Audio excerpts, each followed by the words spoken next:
But one of the main things that people need to be aware of with industrial, I think, is just the scale, so the size of some of these buildings, and also the time and the cost that might be involved in doing a deal. So, for example, when you're looking at industrial properties, there's going to be a lot of emphasis, especially if you're looking at older properties. So Class B and Class C properties, especially, there's going to be a lot of emphasis on what the buildings are being used for.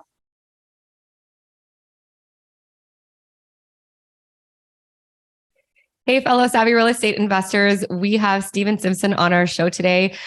Really excited to have him on the show today because he provides a completely different perspective from many of the conversations we've had in the last little while, in that he is actually a commercial real estate investor dealing with industrial facilities. So definitely something that both Jose and I have been interested in for some time. So selfishly, we're going to be picking your brain a lot, but I think that our listeners will also get a lot of value from hearing some of the differences between residential and the industrial space. So to give you a little bit of background about Stephen, I'm not going to tell you too much because I think he's going to do a better job telling you about his story. But there seems to be this common thread with so many real estate investors I meet who come from an engineering background.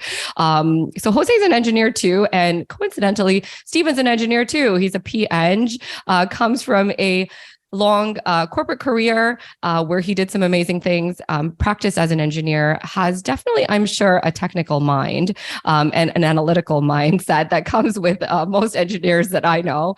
And we'll definitely pick your brain a little bit about that and, your transition into real estate. So he is actually also the founder and the principal of his own company. Is called Focus Capital and Focus Developments. So we'll talk a lot about what he does within those umbrellas as well. So without further ado, I'm going to introduce Stephen. Thank you for being on the show. And maybe you can start out by maybe giving our listeners a little bit more of a comprehensive story about who you are and, what led you to investing in real estate.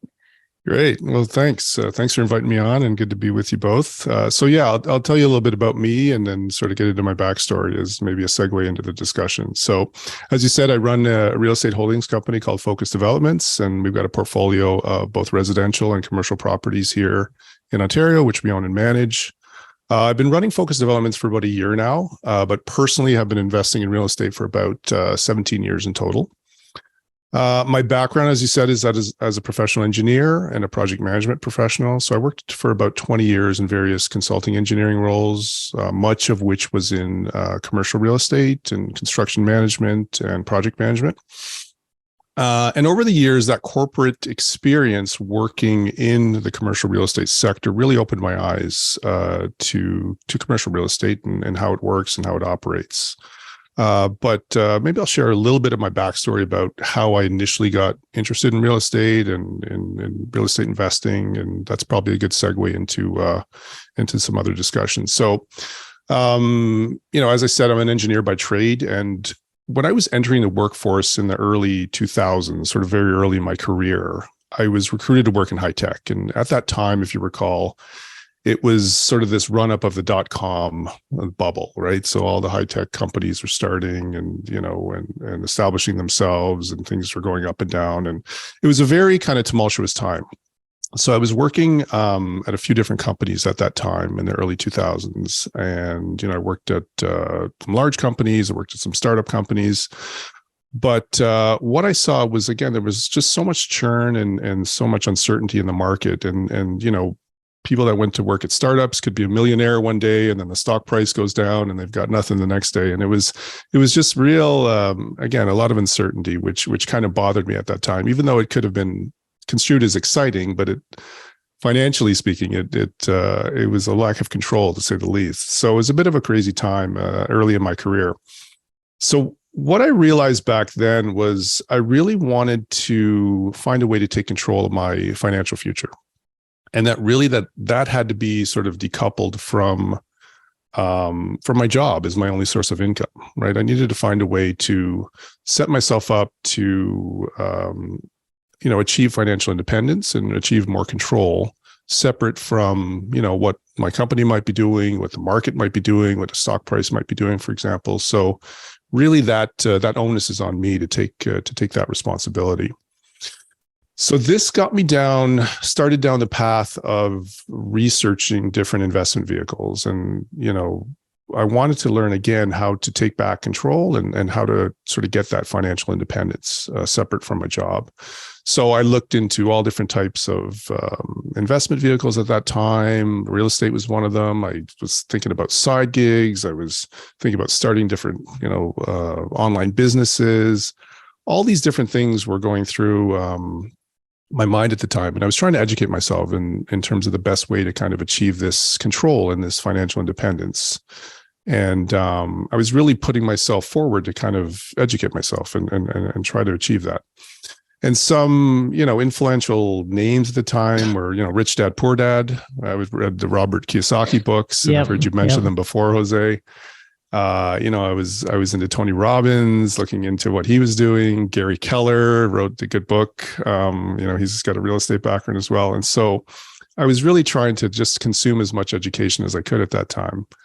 But long story short, what I could kind of glean is that most wealthy people had some form of real estate in their portfolio. They were focused on acquiring assets and using things like real estate to set themselves up for that wealth and that financial independence.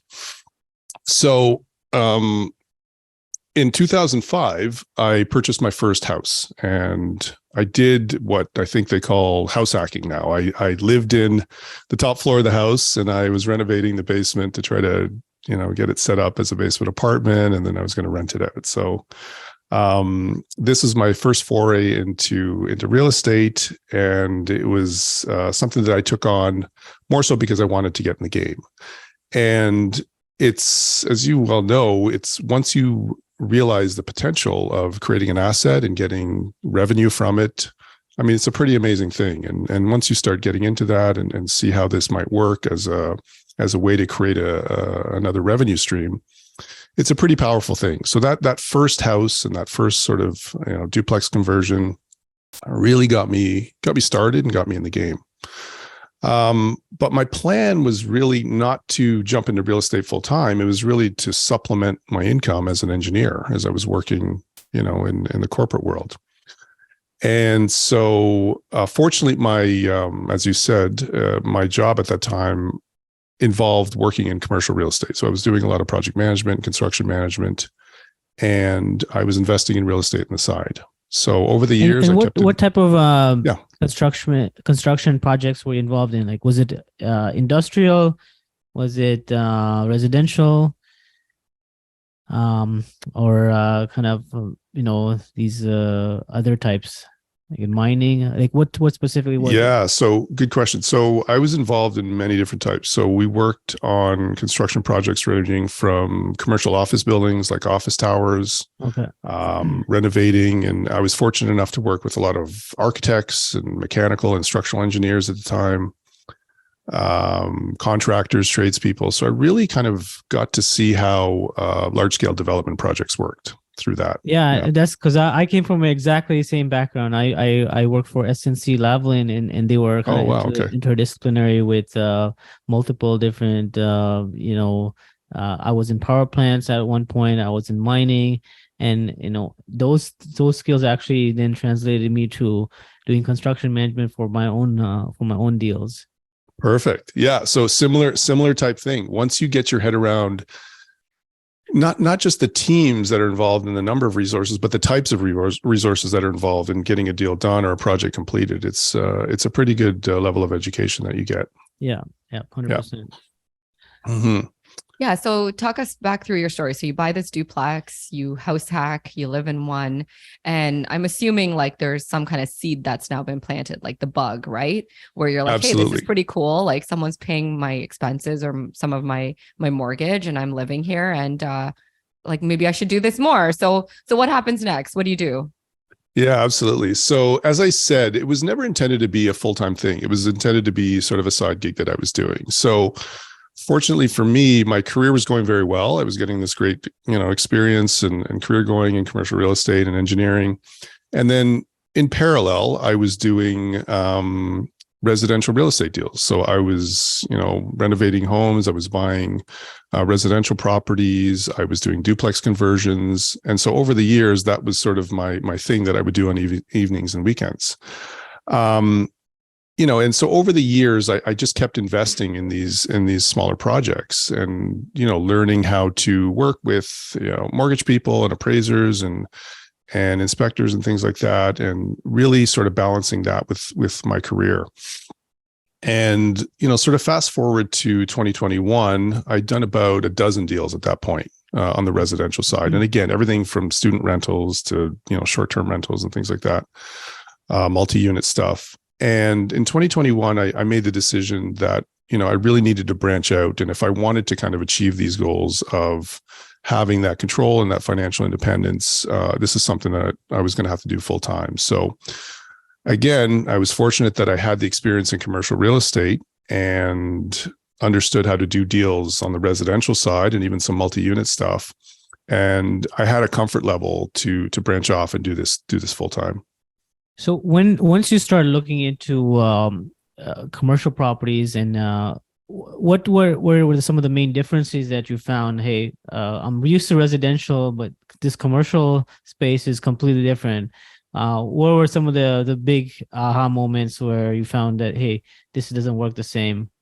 Yeah, good question. And I think it's a bit of a stretch for people that have mainly focused on residential their whole careers and maybe not had the experience in commercial like I have. It seems like this sort of foreign world, and it's left for institutional investors and things like that. But fortunately, I had a bit of a comfort level with it already. So one of the things that stood out for me was the scalability of it. So for example, I realized that if I wanted to keep doing smaller projects on the residential side, single family homes, duplex conversions, I'd need to be doing a lot of those things. I mean, a lot every year to sort of make this a feasible business. And as you well know, if anything here in Southern Ontario that you're purchasing, it's really tough to make those properties cash flow. So that was the main sort of initial thing that stood out, the sort of the scalability of it and getting into commercial, just to do bigger deals, leverage your time and your expertise to, if you do one deal in commercial, for example, it could be worth, 10 or 15 smaller deals on the residential side. So that was one thing that stood out. And then also it just occurred to me that there's just a lot less competition in commercial versus the smaller residential side. And the most obvious example of that is you're not competing with homeowners for these, starter homes or these duplex conversions or people house hacking and things like that. Yeah. So, there's just a lot of the competition just tends to go away. And then there's obviously a lot of other benefits in terms of things like the lease structures and the tenant profiles, which we can get into. But those are sort of the two things that stood out initially.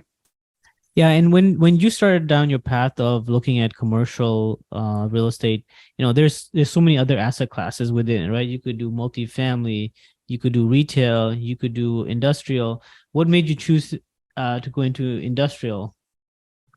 Yeah, so I had a certain comfort level with industrial, just coming from my engineering background. I mean, I tell people I always had a hard hat and steel toe boots in my trunk. So it was not a big thing for me to walk into an industrial building at any time and mix it up with the guys there. So that was something, there was a comfort level for me in terms of that. But probably the other thing was I like the simplicity of it.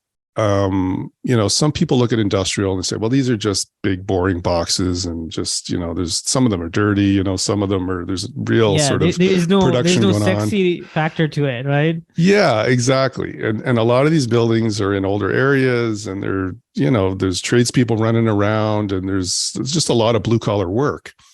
So that tends to turn people off from doing things like, high-end home flipping or whatever. It's just a different ballgame. But I realized that my comfort level in getting into those spaces and working with people in the trades, for example, and contractors was to my advantage, right? I didn't have a problem going and working in these buildings. And once you start seeing the revenue potential and the cash flow potential in some of these opportunities, it became even more attractive at that point. Yeah. Yeah, no, absolutely. So talk to us about that transition. I mean, I think that some people who may have thought about, who are frustrated with residential for all the reasons you mentioned, they don't know where to start. So talk us through maybe your first deal. Like, how did you find it? What was the size of the deal? And, maybe give us some rough napkin math on like what you did there. Sure. Well, I'll tell people who are considering it. Obviously, there's a lot of benefits, and some of those I just mentioned, but it is a bit of a learning curve to get into. And I think the natural progression for a lot of people doing residential is they'll do single family, duplex, fourplex, and then they'll get into apartment buildings if they ever get there. Yeah. And there's a little bit of a comfort level because you're still dealing with residential. It's just bigger. 100%. It's just more of. Whereas when you're talking industrial, again, it's just a different sort of setup in terms of the tenant profile and things like that.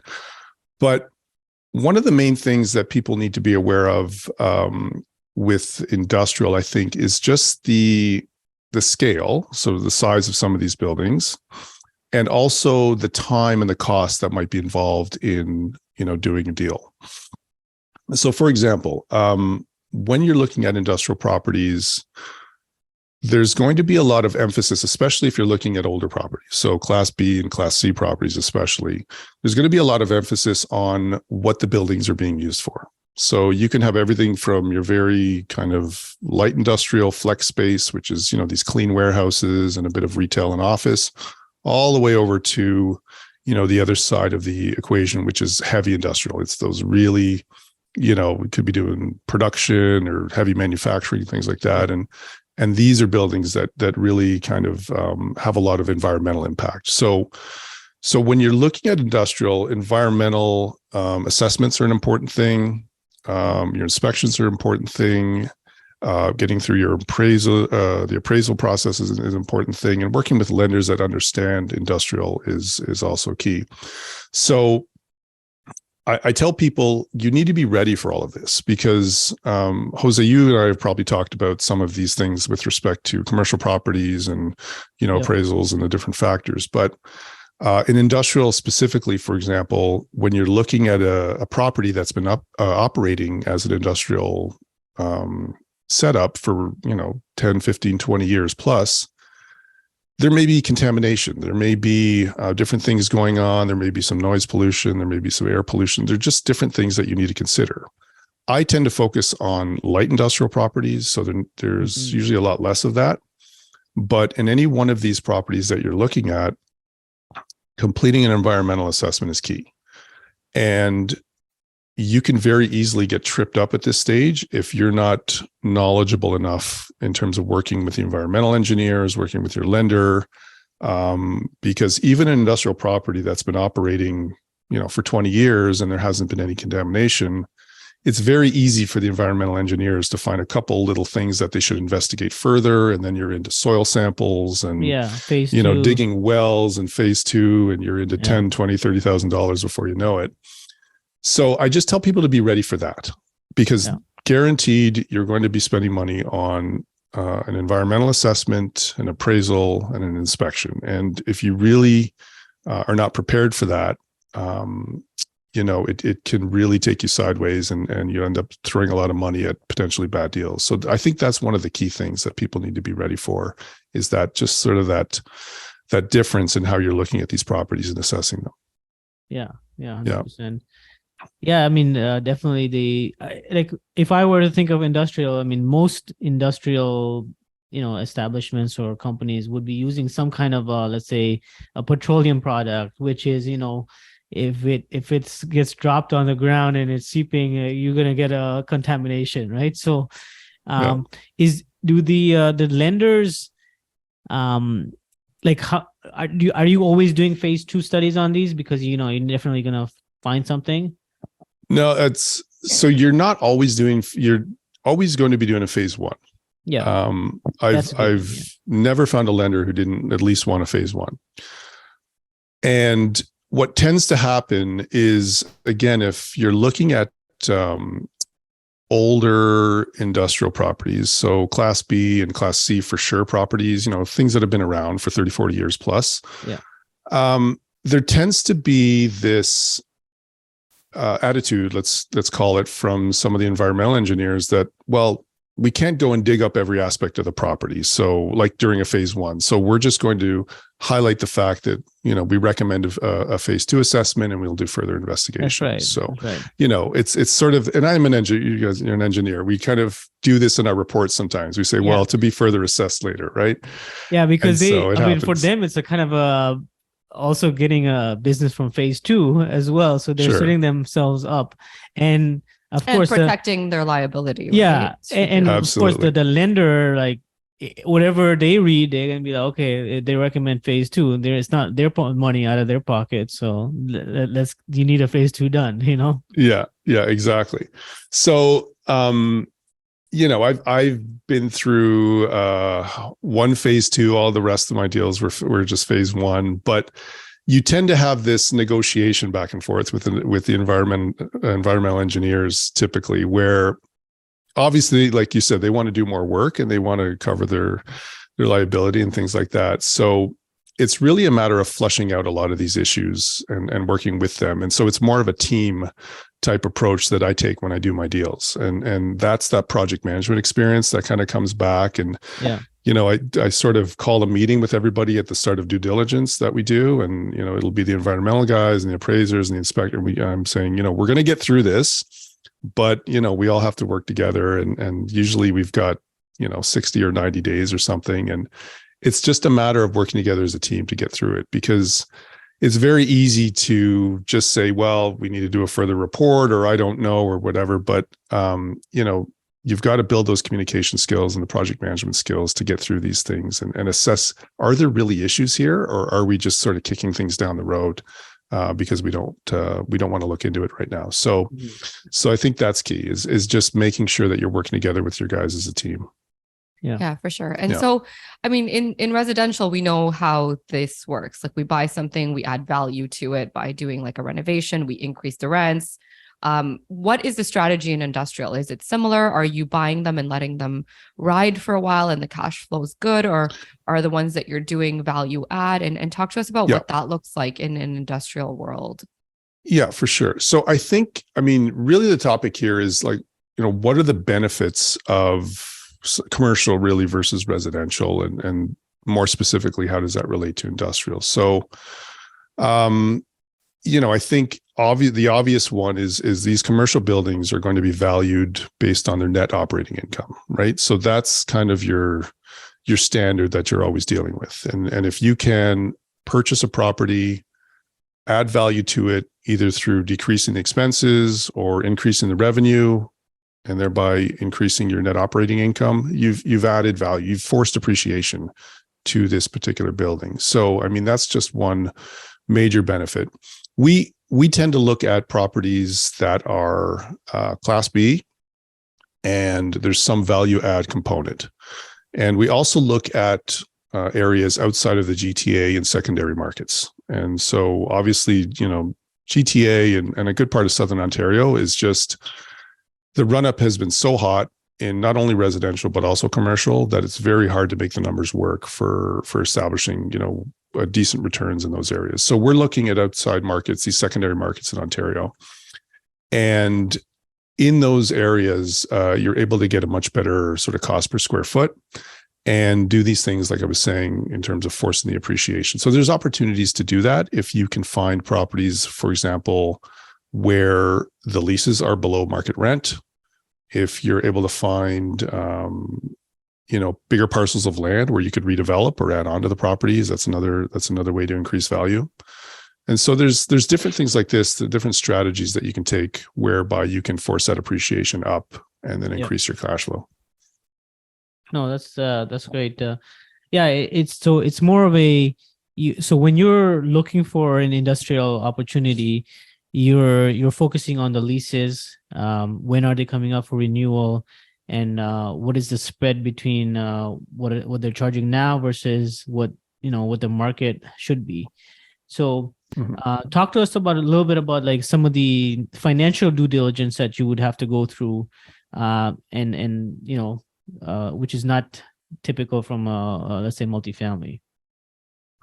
Yeah, absolutely. So the financial due diligence is really looking into the income and expenses of the property, but also on the credibility of your tenants, right? So I will say it is a challenge working through some of that on Class B type properties, because typically we're dealing with, like, our units range anywhere from 2,000 to 7,000 square feet. So typically the tenant profile for those types of industrial units are contractors, smaller businesses, a bit of storage. There's, one of our tenants has a bit of a retail front. And, you're not dealing with the Amazons of the world. You're not dealing with, Home Depots and things like that. So, some of the challenges come through just looking into how to properly evaluate these companies. You want to look at their financial statements. You want to talk to their clients, for example. And so you need to basically do a bit of digging. And in these smaller markets, what you want to look at primarily is how established are these businesses? Did they just start up last year? Have they been in business for 20 years? What's the reputation like? Who's their client base? And so you actually do get access to their financials? I can get access to some. I will admit it is challenging with some of these smaller businesses. Their financial statements aren't, up to snuff sometimes, but I do get some details that I can kind of go through, and I can talk to accounting people and things like that. But the other thing that I tend to focus on is understanding who their customers and their clients are. And what I want to find out is, okay, do you have one customer or do you have 1,000? Could one or two things that happen to your main customer wipe you out completely, next month if they go sideways? And so these are the types of questions that you have to be asking to do a bit of due diligence on these tenant businesses, and understanding, how sensitive they are to market changes. Yeah. So their credit worthiness, basically, of each tenant, and kind of assessing, are they in a risky business which is gonna won't last another 5 years, or are they more of a long term? Okay. Yeah, and as I mentioned, a lot of these are blue collar businesses. Some of my tenants are HVAC companies, insulation companies. There's a company that does, there's service technicians, and they go out and service different types of commercial equipment. And so I have an electrician contractor who's a tenant. So yeah, I mean, I wouldn't say they're completely recession proof, but these are businesses that are not going to be, going away anytime soon, because, we all still need those things to support our economy and our market here. So, that gives you a level of confidence when you're talking to them, for sure. Yeah, absolutely. So talk to us. I mean, when did you actually leave your corporate job and start pursuing commercial full time? And how has that been? And I mean, it sounds like you've been able to hit the ground running. And I'm assuming that's because you already had many of the skills from your corporate life that have sort of propelled you into this new world. Maybe talk to us a little bit about that. Yeah, sure. So I started Focus Developments in 2021. So I've been working for about a year now, full time, in the commercial real estate space. And as I said, that was a transition that I think was easier based upon my career path and the different skills and expertise that I gained over the years. But yeah, I made that decision really to fulfill that initial desire to get control back of my time and my financial independence. As I said, I was fortunate enough to invest over the years on the residential side, and that, along with the skills and experience, really gave me that springboard to go into this full time. And when I looked at going out full time, again, as you were asking, Jose, I looked at the different opportunities that were out there. I said, well, could I just take my residential investing career to the next level? Could I just 10x that and do, 10, 20 deals a year? Or do I want to do something a bit more scalable? And so that was really one of the key points. And I looked at the different asset classes, and I knew I wanted to do something involved with real estate. And industrial was the thing that I kept coming back to over and over again because of all the things that I mentioned. And so it's been an interesting transition, as you both know. Running your own business can definitely have its ups and downs. You've got days where things are going smoothly, and then the next day your tenants are calling you about some issue, and I've got a lease renewal that I'm working on right now, and a different deal that we're doing due diligence on, and so it sometimes rains, and sometimes it pours, and sometimes it's very calm and steady. So it really just depends. But honestly, it's been a great transition. We've had a lot of success so far, and I really like what we're doing in the industrial space. Yeah, no, that's amazing. And what I wanted to kind of get down to is what is the business plan involved, right? Like, is it to refinance in a couple of years, or are you lock into like a 5-year term? And then, is your plan to refinance after 5 years? Or is it to exit and then move on to a bigger property? Well, what's their plan so far? Yeah, it depends on the property type, but traditionally the goal here is to do long-term holds, right? So we're not looking to get in and out of properties in a year or two. We're really focused on buying quality properties with very stable tenants and holding them for, minimum 5 years. And in most cases, it's 10 years plus. We want to create this ongoing asset that we can grow, and we can, add value to, and really make it a very solid part of our portfolio. So that's the core sort of tenet that we have with respect to our investment strategy. Having said that, are there opportunities that come up where you see a property that you could be in and out in maybe 2 years, 3 years by doing a redevelopment or passing it on to another investor? Absolutely. There's those types of things that are in the market. But obviously there's a lot more risk in that. So really our focus is really to get these long-term hold properties at our value and then create the returns based off of that. Mm-hmm. Okay. Yeah. And give us a kind of a snapshot on the returns, because I would say a lot of people may have misconceptions that these industrial properties may not offer the high returns that maybe a residential or development project might offer. So maybe walk us through kind of some of the returns that you're seeing. Sure. Yeah, and again, every property is going to be different, but I think what I will say is commercial real estate is a lot less affected by what happened, for example, in early 2022 with the run up in the peak in the residential space. Commercial real estate is a lot less affected by things like that. It's a lot more stable. There is definitely appreciation, and there's forced appreciation opportunities, as I mentioned, but you're not going to get these wild swings per se. Definitely not in the industrial space, even though it is a strong asset class. So typically, we're looking for returns, in the 15% plus range, and that's a internal rate of return. But every property is different, and some could be less than that, some could be more, but that's sort of our threshold of what we're looking at.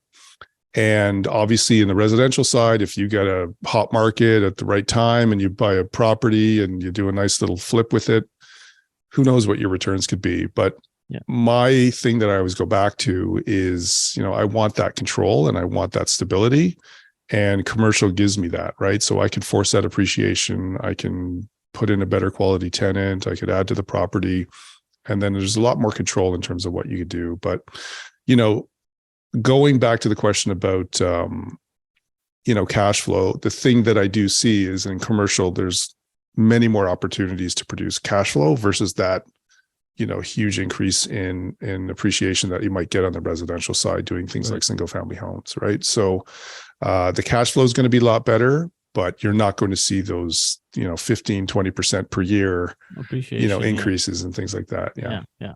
No, and I think, cash flow is getting for us even more and more important, just because, the market has been amazingly good in the residential side, but I think we're going to see some slowdown in that growth now. I agree. So, and I'm seeing, I just came back from a conference in the US, and industrial is pretty much always top three sectors, if not top two, I would say. So, to your point earlier, it can be a bit boring, but boring's good when you're talking financial stuff. I mean, you don't want it to be too crazy, right? You like to have some stability there. Yeah. And then what I love about industrial is, and of course, the triple net leases, right? Is the management is a lot more manageable. It's, you're not dealing with like small tenants and delinquencies and the unfavorable tenant laws. Like how long does it take for example, for evictions on a commercial in Ontario? Well, luckily I haven't been through one, so I can't comment based on my own experience, but it's much different from the residential side. And I'm sure you've been through some evictions. I've been through some evictions on the residential side. Yeah. I remember I was a partner in a retail plaza, and it was like within, I would say 60 days, I think it was like the sheriff was there at the property, because you're dealing with contract law versus a residential tenancy act, right? I mean, it's a different ballgame, but maybe I'll just sort of run through, sort of the top five, things that I like about commercial versus residential, and we can kind of go through that. So you mentioned the lease structure. So most cases, if you've signed the appropriate lease and you've done your homework on it, you're setting up what's called a triple net lease, and that is a lease structure whereby you're charging base rent to your tenants, and then you're charging additional rent, and that additional rent would cover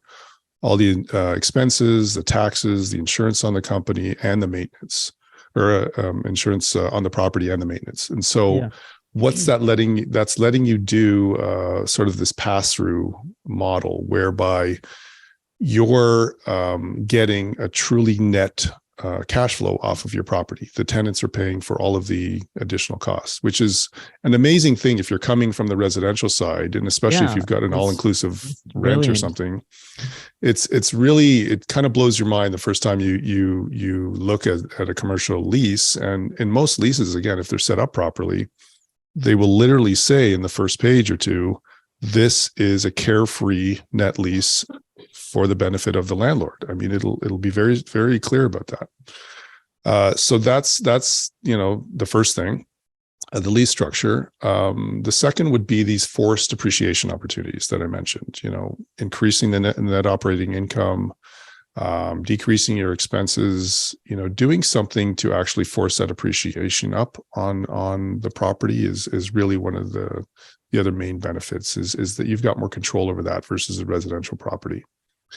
And then I think, the third thing in terms of the benefits of commercial is really that tenant profile. You're dealing with businesses versus dealing residents. You're not having to evict people from their homes. It's a business setup. It's a different structure in terms of how you're dealing with that tenant profile, and you're also dealing with business people. So you're able to talk with people more in a business framework than talking to people about their home. Mm-hmm. I think emotional. One of the other benefits, sorry, is less emotional. It is a lot less emotional, and so it's definitely a benefit. I think the other benefit is, having, again, this long-term focus, right? So most commercial leases are 5 years minimum. Many are 10 years plus if it's a very established business and they're looking to set up for a while. And so you're thinking about things not in terms of, okay, well, what's the spring market going to do? And what about interest rates later this year? I mean, you're thinking in 5-year chunks, right? And again, if you can get it done right, 8 to 10 years is a nice lease to get with a solid tenant, increasing every year. So that long-term focus is I think a real benefit. And then I think the fifth thing, which I touched upon earlier in terms of benefit of commercial, is there's less competition, right? So I have seen bidding wars on commercial properties, but it is absolutely not the norm. It's the exception. So typically things are a little bit more in your control in terms of how you want to work with brokers and getting your due diligence done, and just things tend to be a little bit more stretched out, which gives you a bit more breathing room to do your deals and do your analysis and get things done. Yeah, no, it's awesome. I think I'm almost like, hey, like we should just look into commercial, which we have talked about before. But again, I think like many residential investors, you kind of get caught up in what you know is what you know, right? So it's exactly the same thing. Like, hey, I have a duplex. Let me buy a fourplex. Let me go buy an apartment. Let me go do this because it's what you know. And I'm definitely, from the conversation here, I think our listeners will understand too that there is a learning curve, but I think it is doable for people, or, at the very least, investors who are looking to get involved in commercial, industrial, especially, can use it as a way to generate passive income. Because I'm sure there's people like yourself or other people who raise capital, and because of the high cash flow that is in this asset class, it does differentiate from investing in an apartment building, for example, where you're primarily investing based on like an equity, right? An equity position, because you're hoping to increase the value of the building. So I think that's really cool to know. And, it's nice to know that you can still get cash flow in Ontario. Which I think many people, have lost hope in, because especially in the residential space, it is becoming harder and harder to cash flow. And like we talked about before, cash flow is still very important, as much as appreciation and, all that other good stuff is great. So, we wanted to kind of wrap up the conversation, but, what's the best way for people to learn more about you and get in touch with you? Sure. So I just encourage everyone to visit our website, which is focuscapital.ca, and I'm sure you can put that in the show notes as well. For sure. On the website, we've got a lot of free resources, some guides to commercial real estate investing, some articles, and some other podcasts that I've done. So I encourage people to go there, focuscapital.ca, check out the information there, and if they want to get in contact with us with respect to any of our upcoming opportunities, they can do that as well. Yeah, absolutely. Amazing. We'll definitely link all of that in our show notes. I appreciate you taking the time to have this conversation with us today. I learned so much. I know Jose and you have had some conversations, but I personally don't know very much at all about the industrial space. So I appreciate all of your insights, and those 5 tips at the end definitely seal the deal. Like there was really, really good comparison. So some really good points about what really makes industrial a great asset class at the end of the day. It's funny, just as a last thought, there's a lot of hype about self-storage, because everybody's talking a lot about self-storage, but I don't hear that many people talking about industrial. So sometimes you want to, focus your attention to the things that not everybody's talking about. And like Jose said, that aren't necessarily as sexy, but definitely have a lot of potential. So Thank you again, Stephen, for your time and your expertise. We really appreciate it. Absolutely. Great talking to you. All right. Thank you. Okay.